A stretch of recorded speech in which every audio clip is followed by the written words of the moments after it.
Well, a very good evening to you. Thanks for clicking on to this evening's edition, Wednesday the 1st of February, and we have now reached the third month of meteorological winter. It certainly hasn't been a particularly cool one, and I know certainly a lot of you who are cold and snow lovers out there have been quite downhearted about the winter so far. It certainly hasn't been anything in the way of extreme in terms of cold and snow for us here in western parts of Europe, but certainly folks across and to our east, over the majority of the central part of Europe, certainly winter is making a comeback in a very big way, and we are seeing, unfortunately, many deaths attributed to the exceptionally cold air that is bleeding out of Russia. We've got, of course, a powerful 1065 millibar high, astonishingly strong high pressure over the northwest of Russia. What that's doing is it's funneling all that brutally cold air, the coldest air anywhere in the northern hemisphere, is blowing it westwards over and into Europe, and that's why we're seeing temperatures down as low as -29 parts of the Ukraine, and temperatures not much warmer than that across Bulgaria, Romania, into Poland as well. And unfortunately, we've seen about 80 odd deaths attributed to the cold. Certainly, of course, we've seen heavy snow, and followed by that was that severe cold air.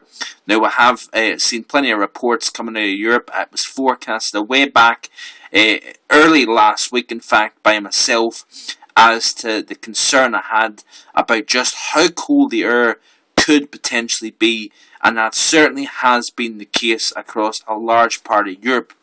Now, tonight, we have got the colder air now in place, firmly established over the UK, parts of Eastern Ireland as well.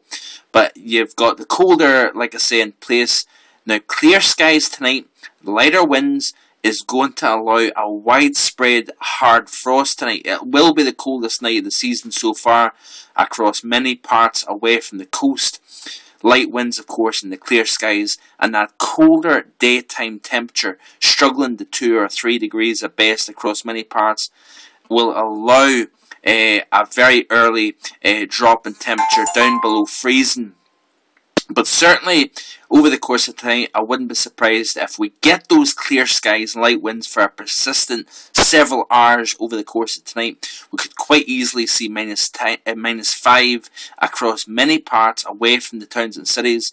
And of course, in sheltered areas, cold hollows, such as parts of Oxfordshire, Benson, for example, up by Shap in Cumbria, and of course many central Highland locations, we could be seeing -10 quite easily tonight. That is 14 in Fahrenheit. But certainly we are going to be seeing a colder night, I think, over parts of Poland, into Germany as well, as the Arctic air really starts to push more into central parts of Europe. We are going to be seeing a few subtle changes. Now, this is by Thursday. Notice here, the very core of this cold air is now centred over the Baltic nations, so Estonia, Lithuania, into Latvia. We're going to be seeing the coldest temperatures of the week so far, and will remain very cold here across southeastern and south central parts of Europe. Temperatures into the -20s in parts of Austria and Switzerland. Those cold sheltered locations, allowing that cold air to drain down the mountains and collect in those valleys.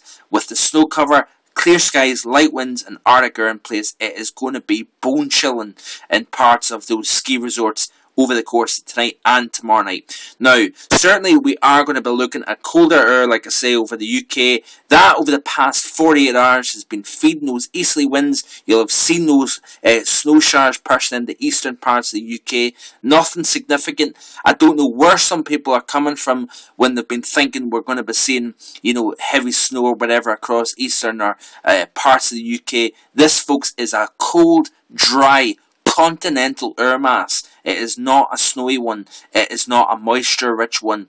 We aren't seeing the air push in from the Atlantic. Of course, although you don't need milder temperatures, it's not impossible to have snow even in very cold temperatures, down to the -20s, 30s, 40s, below freezing. it can still snow. However, the higher the chance of snow, you want to see some Atlantic moisture pushing in, connecting up with the cold air in order for it to snow. Of course, colder air and more settled air tends to be less moisture rich.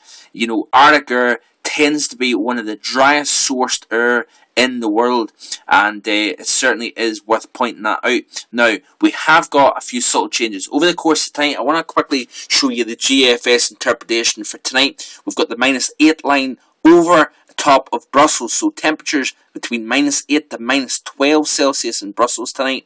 We're getting close to that -8 line in Amsterdam. We might get close to -8 by tomorrow morning, and I think widely across the UK, parts of interior Ireland as well, you're looking at -5 to -8 quite widely, and like I say, some of the colder spots -10.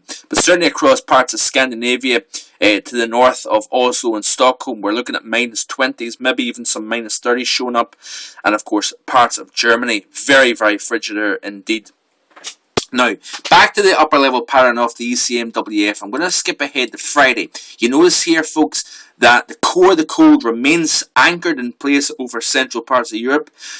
Plenty of cold air over the British Isles, and of course the colder night tonight will make it harder for the atmosphere to warm up over the course of tomorrow. So I think there's going to be plenty of places that struggle to hit the freezing point tomorrow, and of course with the lack of snow, that does restrict how cold tomorrow will be.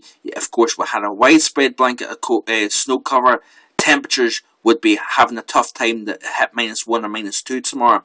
But the lack of snow cover will allow the temperatures briefly probably to nudge up to 1 or 2 degrees across many parts of the UK. Remaining chilly, but that wind will be lighter, making it a little less cold feeling. But certainly you notice here the cold air starting to push more over France into parts of Spain. We're going to be seeing temperatures over the weekend down towards -12 at night across parts of Madrid. So very, very cold for this location at any time of the year, never mind February. But of course, a lot of speculation of interest now over the course of the weekend for the UK. Now, there is a system pushing in from the Atlantic. The question is, and the big key question is, are we going to see rain and milder conditions, or are we going to see the moisture pushing in, hitting up against the cold air, producing snowfall? Now, the cold air itself and the high may be too strong, and it actually may hold back any warmth or moisture from the majority of the mainland of the UK. Now, you notice here, this is for Saturday.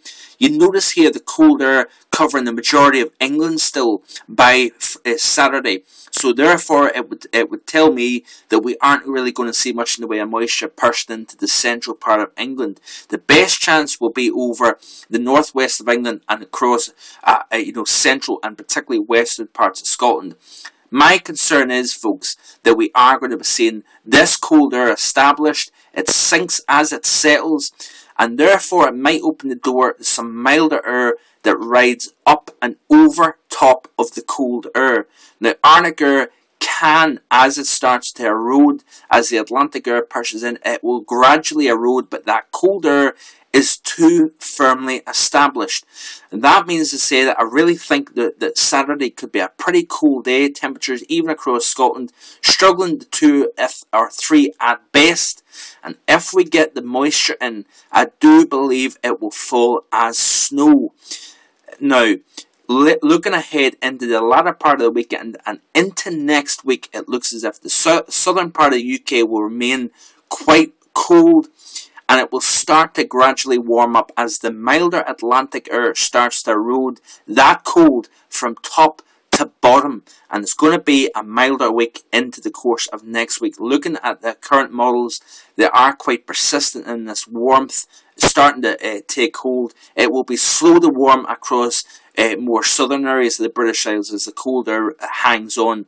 But I think up towards the north, we will gradually start to see a decay of that cold air, but it will be a slower process than the majority of people think. This cold air is too firmly established.